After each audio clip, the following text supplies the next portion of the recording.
Ladies and gentlemen, the incredible session we have coming up is that of a world champion, a glider that has been a world champion for 4 times. He has set more than 60 world records. He is an author, he's a filmmaker, and he's an inspirational speaker.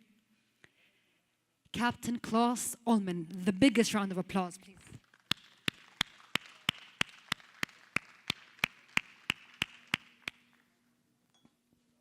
Captain Klaus. Oh, you didn't even take the steps, huh? Yes, I do. Well, we're so happy to have you with us, Captain Klaus. And your experience in the gliding industry and in the aviation industry, you're a champion. You're a legend. Yeah, just let me say just a word for Jessica. It's so unbelievable what she did, and I feel really nearly disabled as a speaker when I heard this emotional speech. It was unbelievable. I mean, having your session after hers, she truly sets records. It was very, very, very nice speech. Indeed, indeed. Captain Klaus, you are a champion on your own. I mean, you're a legend on your own, and you have been a world champion for 4 times. It was 6 times. 6 times! Oh, wow. The last I read online was 4 times, day by day, huh? Captain Klaus, we would love to know what started this passion in the aviation industry and what started your love in gliding in particular. Yeah, I have to go back perhaps a little bit to my 6 years. My mother made something in a magazine, and we won a prize to first flight with a Cessna 172. So I was 6 years old, and I was in this plane. And so for me it was very, very impressive. I looked down. I remember always when I looked down in the fields, and the structure of the field suddenly get very different. So you saw homogeneous colors of the fields. So I was very impressed. But so we were a family with 5 children. My father worked, but we had no problems. But I remember always that my mother said to me when I said, "Wow, would be very nice." She said, "Yeah, and you know, it's not for us." So this was a mind setting. Why?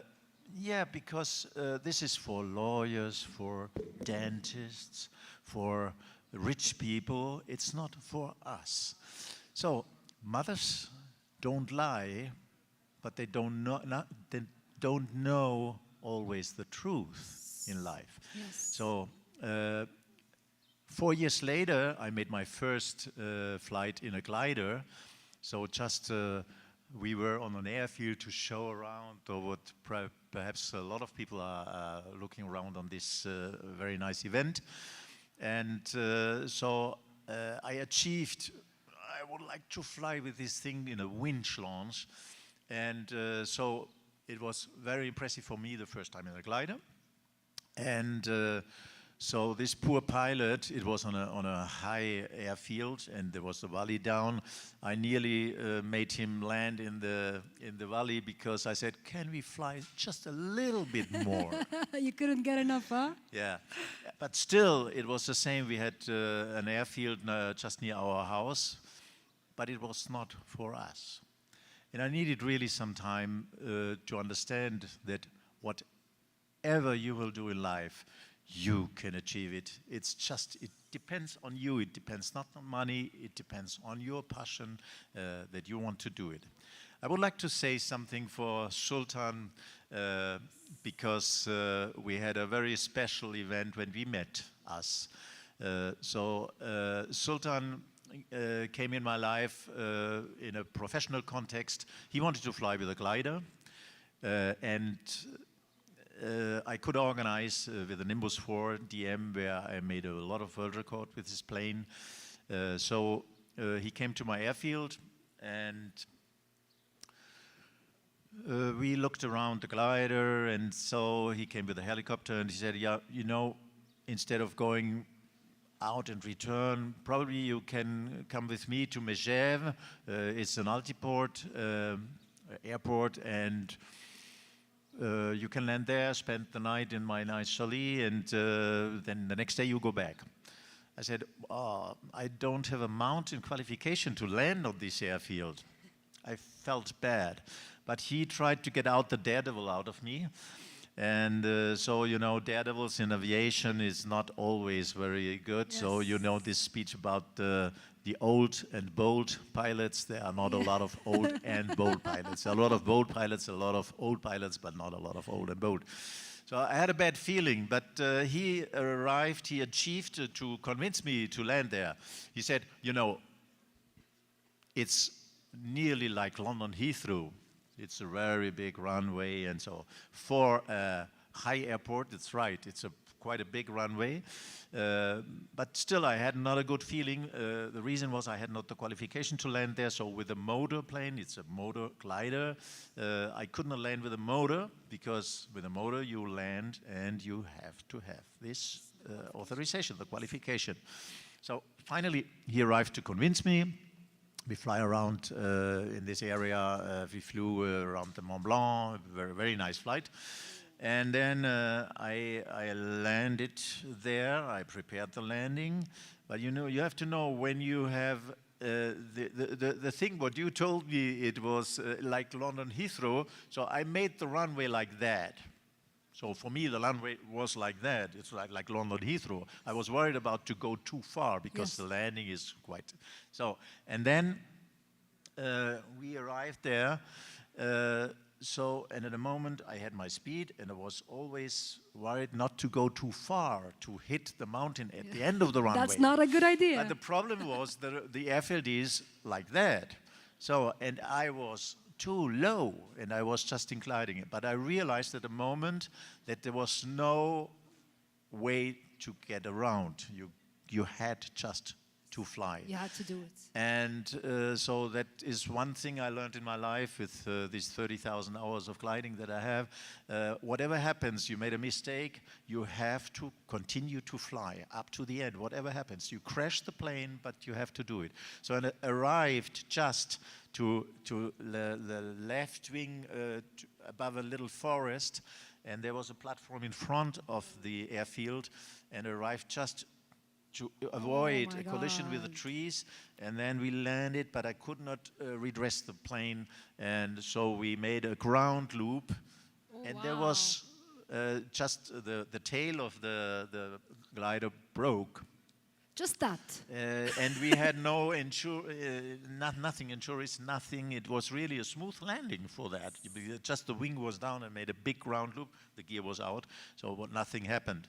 But of course, you can imagine that I felt really bad. So yes. I said, okay, I flew with Prince Sultan, so bad. And so he invited me. He's in Charlie's. We had a nice evening there. He said, you know, this was quite a good experience because I was not the pilot. It was not my plane. So, but I saw something. It was very interesting. It was just my idea, but I wasn't the pilot. Can I make a comment? So I went home, Prince. Just felt bad. And what was amazing, and I have to really to say that Sultan, some months later or next year, I had a phone call. You know, Klaus, I want to fly with you. And that was the moment when a commercial relationship turned into a friendship, because I found it really very great and grateful for me that I was not the loser. So I find I'm quite a good pilot. But, and a good friend as well. I think Prince Sultan wants to say something. Can I make a comment? That was the relationship that started with First of all, Sultan. Klaus, we're lucky to have Klaus here. He's a world-class glider pilot. I mean, the things he does in his life, really, he won every award there is to win, but he flies the Andes, thousands, I don't know, 30, 40, 50,000 feet. He flies over the Himalayas. You should see the pictures. And Klaus always goes to the Himalayas and passes by here, have dinner. And I would fly with this guy blindfolded. When we took off from, what's the name of the airport we took off from? Sarah, my platform. That's right. Yeah. I said, look, instead of flying 5-6 hours and coming back, why don't we fly to my airport, which is like, I said, you remember, I said like Heathrow, 750 meters, It's asphalted, unlike his airport, it was like rough. But our airport is a one-way airport. You land one way and you take off the one way because it's surrounded by big mountains. And we studied the plans and everything. But I remember we decided to land with the engines on. First time, it's very interesting to hear that no landing with the engines because of the qualification. So and we talked to the airport manager, Jack Brown, who taught me how to fly mountains and all that stuff. So we explained everything. I knew the airport very, very well, and I glide to it all the time with no engine. So we came and went to all the points, and we came on the correct altitude. But then I think Klaus read the airport landing point, but the airport has an offset landing point because of the trees. Yes. So if you remember, Klaus, I was sitting in the back, and then I was tired flying for, I think, 6 hours or something, from mountain to mountain. And then, of course, his glider, and he's much more capable than I am. And the glider has big wings. I was actually inspecting it, maybe to buy one. So I thought this glider has a lot of legs. And the airport is spooky because of the mountains in front. So when we came, we were all set for the correct altitude, but then Klaus took a 360 to lose more altitude. And I said, and I was sitting in the back, and I said, Klaus, I think we're too low. Yeah, that was too late. Too late. And then of course, I knew it was too late. Yeah. But I thought maybe this plane can have bigger wings that can go. So what I did is, coming from the Air Force culture, we trained for the ejection seat. So I stuck myself to the chair, pulled in I breathed in, and I tied my seat belts where I can hardly breathe. And I grabbed there's two things I can grab in the glider, put my head in the backrest, and the seats are crash-proof. And I knew we're going into these trees. If you could just look at the picture, Klaus, we have the picture now. Oh, wow. This is So where you landed? you see the airport, the runway? Yeah, see left-hand side above. Yeah, you see the runway way out there? Yes. The landing point is not at the beginning because they want it to be higher so you don't hit the trees. Yes. There's an offset landing point. And in mountains, you don't look at the runway size. You look at the inclination. So the runway is inclined, I think 4 degrees or something, so you can stop easily and you can take off easily.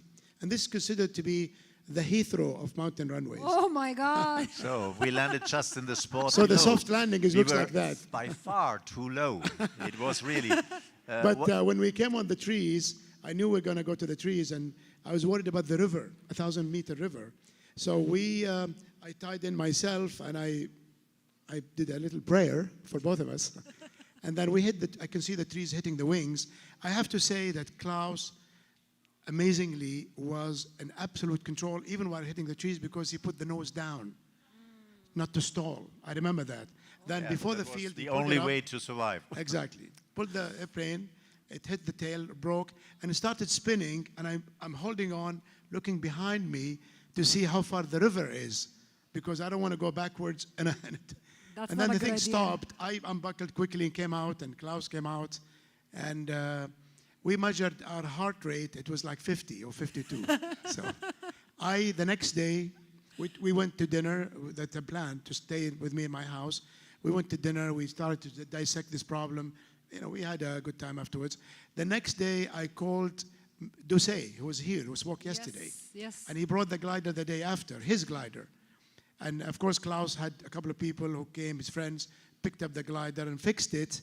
I heard that this glider flew with 2 people who were doing a world record thing and hit a mountain in the Andes, and both disappeared. Oh my Same God. glider. The same glider? That's what I heard. No, it was the same glider. Or so similar. There were 2 champions, Austrian champion mountain. They hit a mountain in the Andes as well with this glider. Oh, that's a cursed glider, isn't it? Yeah. Anyway, it was not this. It was the same type, but not the same. Okay, flew, thank God. It's like the Ken Hoffman story also, landing on This the glider ice. is still I flying, flew the next day. I flew 2 days later, continued flying, and then I brought the other glider and went up. When you left the next day, I went up with Doucet, and we flew for 7 hours. Oh, wow. Over the Mont Blanc, and we went up to 26,000 and oxygen, and went into all kinds of things. The point is, people like Klaus, I learned from. You have something like this happen. These things happen in cars, happen in Yes. motorcycles, bicycles. Yes. 2 days ago, we had a boy riding one of those, what do you call them? They rent them now in the Wadi Hanifa at night. He got hit by a car. Oh, wow. So, and so the point is us in the desert, we say, ما خيال عقب طيحة, يعني, no horseman until he falls, or she. Yes, So yes. this is one of those stories. So this is, I think, my 5th life now expanded. And it's Yeah, very so you landed on the ice as well. That was before. No, but it's very smart that after such an incident, وربي حماكم, God saved you, but after such an incident, that you purposefully actually decide to go back into gliding right afterwards, immediately. So Sultan told me that he made just the next day. I made the next month. I made the stage to land on altiports and how to do it. And I realized it's not difficult, but there are methods to learn. And this is the message I would like to give to pilots. So at first, my lesson learned was feel your belly, and the belly didn't say, no, you should not do that. And then I did it, and I think it was much better. It would have been much better to say, okay, Sultan, I have not the qualification. Let's land in Albertville or in Salange, just in the beside. That would be good enough, and we'll have a good time together. That's what I learned, not to take out the daredevil. Daredevils will not live too much. So we had good luck, but it was as well the pilot skills to manage that and to fly, to continue to fly. If there would have been another thing, I would have landed probably in the forest, but in the way. So you have always to think. I was together with a man who was a stunt pilot, and he told me I would like to write a book how to crash a plane. So what I think, it's true, you always have to think how to crash a plane and to go away, because that can happen on a very simple flight at the end of the runway when the motor stops. Yes. Then you go in the forest, you do something, but continue to fly and continue to reflect. And this is very important. You have to break the fear, right? Yeah, but now this story, it's a little bit long. But it's a great story. So I would like to speak a little bit about my passion. I started to fly, and I achieved a lot of things because the passion was so strong. So at one point I was on the Aconcagua in 7,000 meters in the Andes, climbed there, and then I saw this beautiful landscape there and said, wow, I would like to fly here. Ooh. So, and then probably it was due to this lack of oxygen. So, but I saw these beautiful mountains, and I started to create a association which is called Mountain Wave Project, because I really like to fly with very strong winds.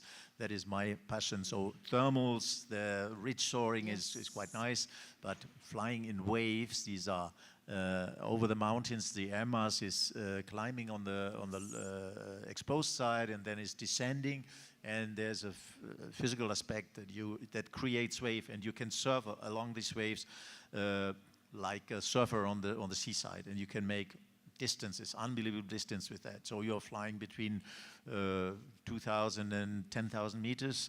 That's the problem of the glider, is always that you use a lot of airspace. Yes.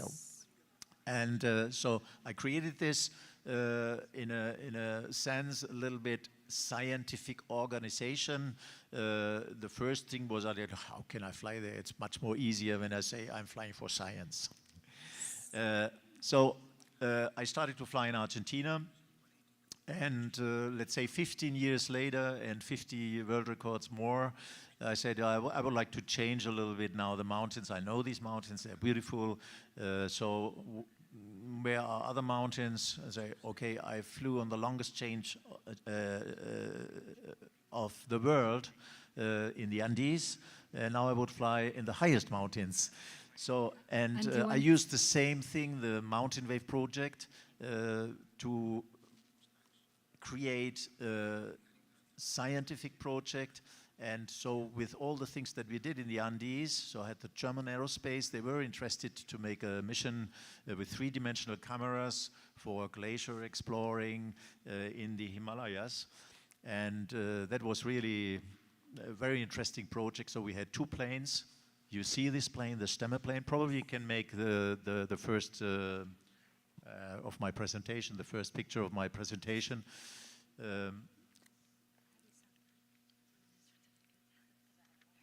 Would you like to navigate? Next, it's just this one to Yes. press. Okay. And So I'm sorry. Go ahead. I do not have the presentation here. No, it should be here. But you were saying, I'm sorry. Yeah. You were saying regarding you loving to climb really high mountains, and we all know that you were the first glider in history to have climbed Everest. Correct? Yes, yes. We would love to hear about that experience because I was watching your YouTube video and I saw the glider filled with ice. Yeah, I would like to have the presentation from the Himalayas. I do not know where it is. Yes. If you can navigate, maybe it will come up.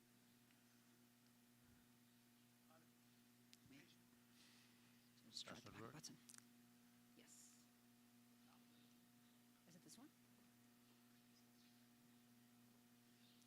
So anyway, But yeah, I if you will. could tell us about the Yeah, Everest. I will say something. So the first thing was, of course, we had to go to this place. It was not like when we are flying in Argentina, the gliders are transported with a container. But there we wanted to fly down, and this beautiful ship, the Stemmer, you can see it. Don't you have my presentation I gave you yesterday? I think they are loading it now, but if you could keep on telling us about it, Yeah. and I promise you they will upload it right now. We had to fly down to Kathmandu. So the glider is produced in Berlin, and we had a last maintenance there because it's a huge flight, 10,000 kilometers to fly down to Kathmandu.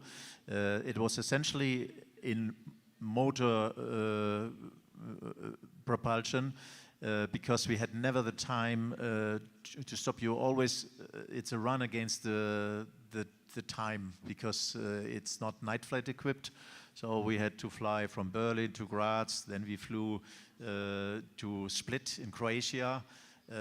Next step was then to Rhodos. And there was quite a funny thing in Rhodos.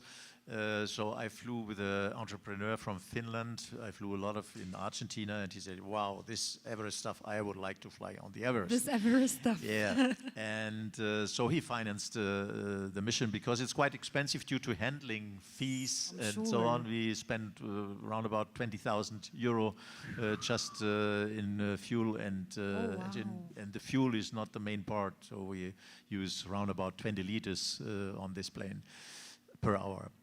In Rhodos, I'm a glider pilot essentially, so I have a plane license as well. But when I saw all this presentation with Gulfstream pilots, and so these are all very professional, but I'm a small plane pilot, or I was. Probably now I'm better. You're a glider legend, Klaus, not just a pilot. You're a legend. but the challenge is then to fly down to Kathmandu and to make something like Gulfstreams.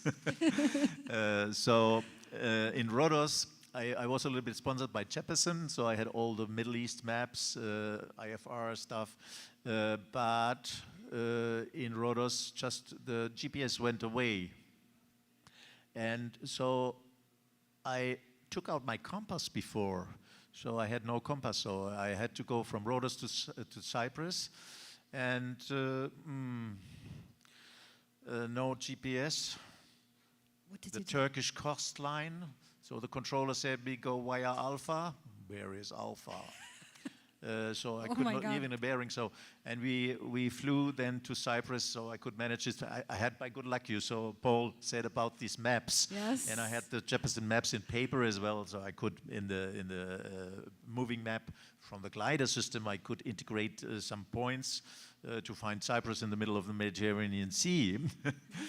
And Ansi is a risk manager, entrepreneur. He said, Yes.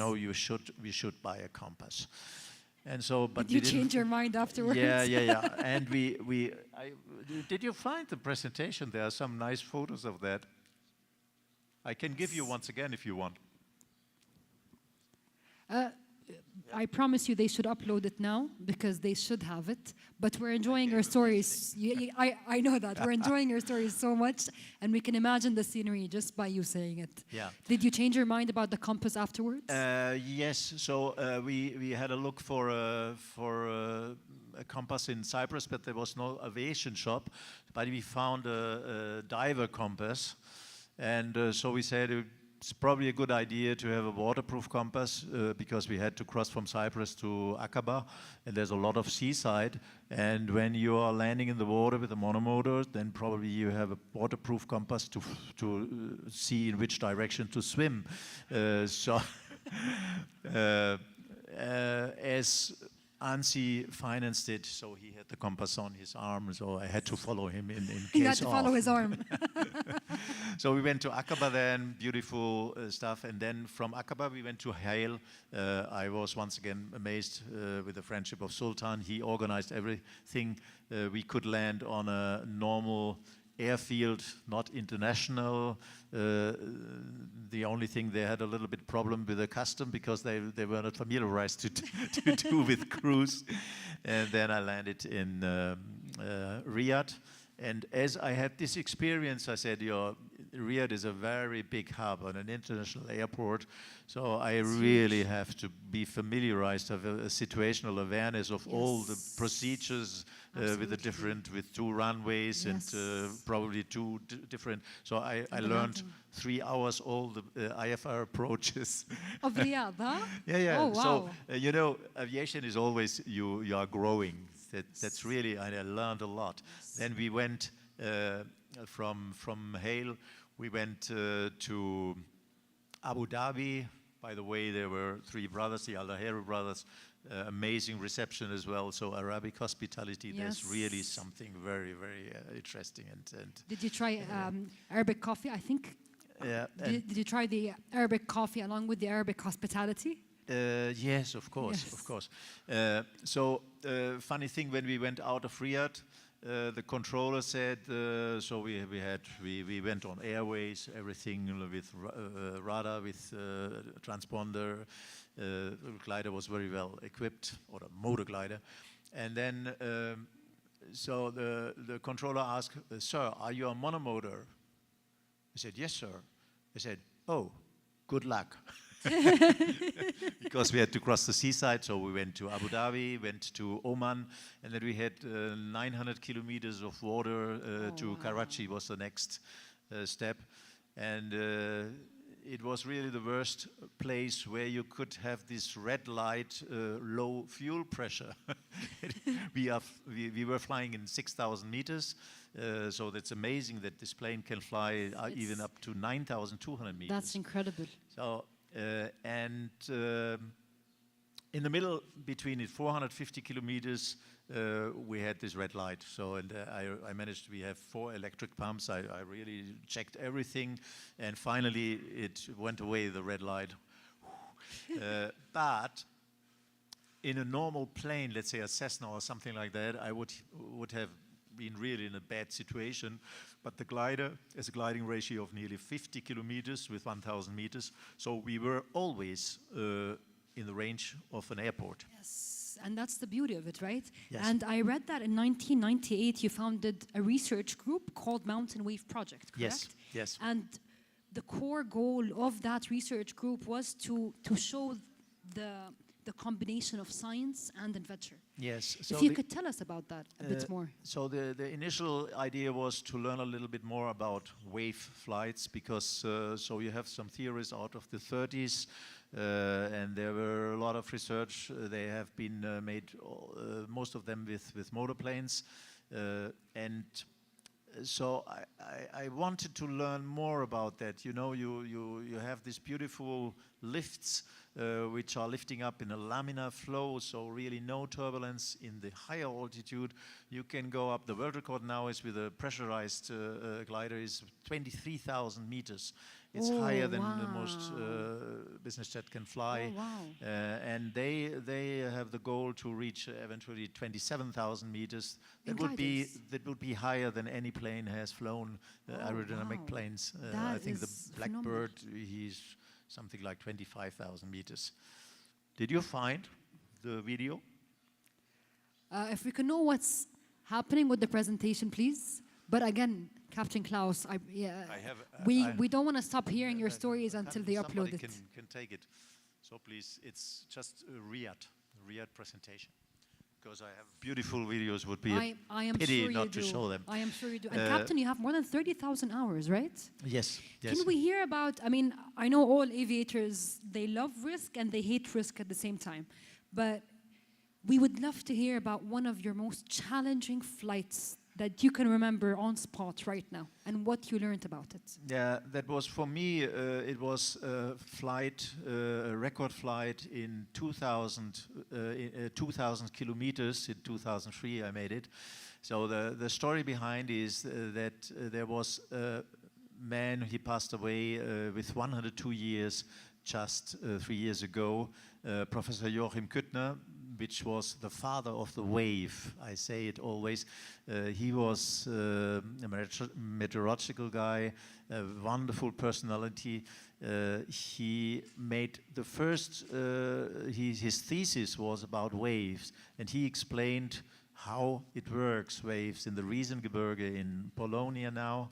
And he used 23 gliders to make the position in the wave, to measure the longitude of the wave, and it was really amazing, this man. And then he went, after World War II, he went to United States. He was one of the 3 directors of the NASA for the Mercury and the Apollo project, and Werner von Braun asked him to join his team.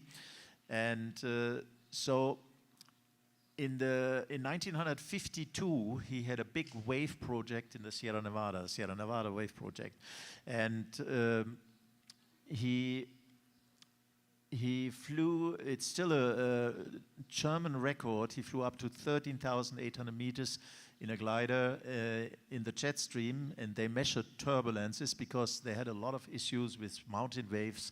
They lost planes because you have a huge amount of turbulence in certain areas, and they wanted to know more about that. And in 1952, when he did this flight, he had the vision and the idea to make 2,000 kilometers in one direction with a glider. Oh my God. And there were old gliders, they had gliding ratio about 30, the best one. And so you should know that the first 1,000 kilometer flight straight ahead was only done in 1970, something like that. And he had this vision at 52. In 1952, I was born. Oh, wow. So, and then this guy, he said, that should be possible. And he had not too much time due to his scientific career. And he said, I would like to give a prize for the first glider pilot who will do that. And Joachim Küttner heard about my exploration flights in Argentina. And so he wrote me a very nice letter. He presented himself, and he said, yeah, you know, I made this prize, and I think you can do that. All right, Well, here we this is go. This is another video, but this is from my last exploration. It's not the Riyadh, but it's beautiful. So this was in Argentina, because this year we had a next scientific with 50 scientists. And there you can see I'm flying the Stemme there. It's just a photo show. Beautiful. And this is in Lago Argentino in the south of Patagonia, a very nice area. Gorgeous. So with the 3rd biggest ice field of the world. And you live in southern France. And That's where you have we flew there with a Stemme, with 2 Stemmes, and we had the opportunity to make some nice videos, and there are some photos of that in our blog. It's beautiful. But Soaring Captain, you for can't Science, excite it's us called. like this about your most challenging story and not continue it. Yeah, this Let was, us know this what was happened. in Argentina, and just to continue, it was in this area where I started. So Joachim Küttner asked me, you could do that probably. So 13.5 meters per second lift were there. 13.5 See the meters. ice field, and so Joachim Küttner said, you can do it probably. And I said, you Joachim, I'm working for 3 years now on this project. He wanted to make with waves tailwind flight, and I said, no, I think it would be better to surf along the mountains, but you need a huge extent of the wind field to do that. And I said to him, I observed that sometimes the polar jet stream and the subtropical jet, which is in the north of Argentina, they are coming close together. And then the wind field is large enough to do probably this flight. So I tried hard for 3 years, and in the 4th year I could make this flight from the Patagonian ice fields in this area to the Atacama in the Argentinian side, 2,100 kilometers in one direction. Oh, wow. Was very funny You because made it happen. yeah. Which year was that? Yeah, it was amazing. So it was a flight of 15 hours. So 2,100. yeah, and you need a lot of speed, and you need a lot of challenge, because it's not one wave is going along the Andes. You have That's incredible. it's 30, 50 waves. You have to jump some things. You have a lot of humidity very often, and so that was really the most challenging flight. And the idea was to get the prize from Joachim Küttner, and this was really something. Did you found the Riyadh presentation, PowerPoint presentation? It's on the stick. That's it. Yes. There no. we go. So I will expedite now because, Yes, I'm a because little bit late. Unfortunately, So we're running out. it's about passion, about visions and missions. So I can now check this. So this is the beautiful plane that I used, the Stemme. I have a Stemme like Sultan. That's another connecting link that we have. So you have a motor behind both pilots, and in front you can see, you can open the dome, and there's a propeller. So this is a real plane with 23-meter wingspan, speeds about 200 kilometers per hour, range of 1,400 kilometers. So we flew down to Berlin. My friend Ansi Sola, it's a little bit large. You can make it a little bit smaller, this picture. So because we are cutting, okay. So it looks not really like he's looking. That's much better. So Ansi flew with me. He himself has a Stemme, and he flew from the North Cap to the South Cap. And so we had a lot of fun. So now you see some seaside, the moving map, 267 kilometers per hour. We flew in 6,000 meters, so you have a little bit more time before you take out the raft, if ever you have a problem with the monomotor. And so this is a compass you see below. This is the entrepreneur, right? Yeah, it was probably helpful to swim in the right direction, or to know from which direction the sharks are coming. And so fuel was as well an issue. You see, we had to make 100 liters of fuel, but there on international airports you have not always avgas or normal fuel. Ansi told me the story one time when he flew to Africa. They came with a 50-liter bag, and they came on the control and said, it's full of fuel. They say, what is that? Oh, it's 50 liters of fuel. Whoa. And so this is an issue. So we made these 3-liter bags to fill 100 liters in the tanks. Once again, we had really good help from our friend Sultan. This is a colonel from the army, Saudi Arabia. I called him always Mr. No Problem, because whatever you wanted, he said no problem. No problem. No problem. No problem. Sultan Baghdadi, a very nice guy, and he helped us here in Riyadh. Funny thing was as well, when I went, the controller said me go to the general aviation parking, and I looked always to find small planes, but I did not. The first plane on the general aviation was a 747. Not close to a glider, no. Yeah, so we had a good time, and really a lot of hospitality. But now, just about the mission that we had, so we had the 3-dimensional photos. We had 2 types of plane. One was with oh, now it's going away. It was just good.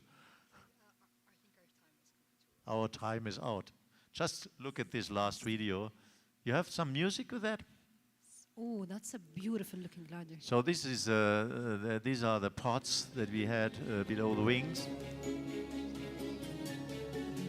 4 different cameras. It was composite pictures then built in the computer together. So now you see the Everest, the Khumbu Glacier. I had to fly with the plane in the Khumbu Glacier. And this was a 10 centimeter resolution that we had, the cameras. These are these pictures. So, and this very, very precisely, so you can measurement for geological purposes, glacier control. And so you should imagine that when you have a expedition with geologs, they have to go there with Sherpas, with everything. You could do that in one day, what they have in six weeks. Wow. So it's really interesting. This was a storm that we had on the Everest, and we flew with this storm. That's the video I saw. Yeah. Look at that ice. And he was so happy because we were close to the Everest, not too close, because we had 185 kilometers wind per hour. This is a 5-star hurricane, if you want. Oh my God. And there were really a lot. You can see some turbulences that we had there. It's the Khumbu Glacier. But you made history, Captain Klaus. You're the first glider in history to go over That Everest. was the first time we flew on the Everest with a motor glider, and I had the opportunity to do that just at the end of the mission. It was amazing. There was no. Now you see a little bit the turbulences that we had there. I tried to film. You couldn't, huh? And But look it at the looks wing. incredible. It's really good that I was in the glider because it's very resistant. Ooh. And so this were the first exploration flights that I had. And then I had a last video, which is Look at that. 3 minutes when I flew above the Everest. Unbelievable. I don't want to finish, and I just want to keep on asking you about your gliding experience because you gave me thrills just looking at this. You've made history, Captain Klaus, as a glider. You've made history in the aviation industry, and we thank you on behalf of all gliders and all aviators. Thank you for being with us today. Thank you for your attention. If you want to see the video on the glider, you just say Klaus plus Everest, and you will see the gliding stuff along this beautiful day where the wind was just smooth, and Just I could smooth. fly along the ridges of the Everest. Beautiful. It was a dream, and it was really Beautiful, So beautiful. to encourage you, when you have dreams, just continue. So dream your life, but don't forget to live your dream. Oh, that's beautiful. Thank you so much, Captain. Thank you. Thank you.